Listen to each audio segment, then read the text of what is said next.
Now this, EPA Administrator Lee Zeldin and Energy Secretary Chris Wright announced they will scrap the Obama-era climate endangerment finding. Watch. Who does it impact the most? The Americans who can least afford it. Now the manufacturers are explaining, hey, listen, this cost is going to get passed down to a consumer, and people are going to have to pay more. Our economy suffers as a result. Ultimately, you could see greater flexibility. You know, the big brother of the government isn't going to just tell you what weed whacker you can buy or what car you can buy or what truck you're going to buy. We're going to have consumer choice and ultimately lower cost goods. Former EPA Chief of Staff Mandy Gunasekara joins me now. Mandy, let's take the big picture for a start. Is the green dream coming to an end? It is. And what we're going to see is the reindustrialization of America, as President Trump promised he would do. Stu, one of the biggest things that businesses coming in looking to invest in this country ask about is the regulatory landscape, because they're seeking out certainty and they want to ensure they aren't taking on unnecessary liability. And so doing away with this endangerment finding is the official end of the Green New scam, and really President Trump putting the interests of U.S. workers in Pennsylvania, Ohio, and places like my home state, rural Mississippi, bringing opportunities back here by getting rid of this scam that has benefited countries like China and India to the detriment of our economic opportunity here at home. Yeah, it looks like it's over. EPA Administrator Lee Zeldin also, he's been sounding off on windmills. Watch this.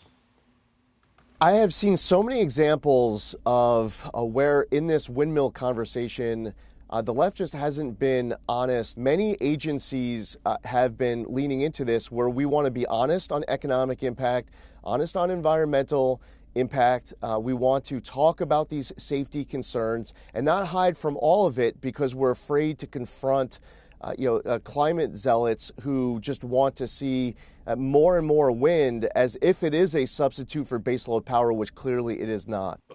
By the President Trump, he doesn't like windmills. He doesn't want any more built, and he's ending solar subsidies. So is the push for renewables over?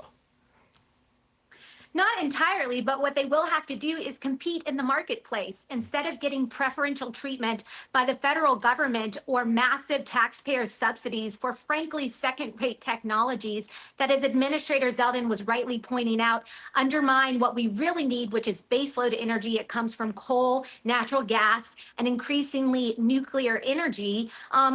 They will have to compete in the marketplace. And so there won't be as many windmills and solar plants, solar panels made and put out throughout the country to provide energy, because what this administration is prioritizing is reliability and affordability. We want to be able to turn the lights on, turn the AC or the heat on when Americans need it most, regardless of what's going on outside. And we also want to make sure that that doesn't bankrupt them. These are promises President Trump has talked about, and Administrator Zeldin's actions are making good on those promises that the president made to the American people. You know, this November, just a couple of months away, the COP30 UN climate conference is going to be held. It's in Brazil. The US will not be attending. Therefore, China will attend. Does that give Beijing a victory?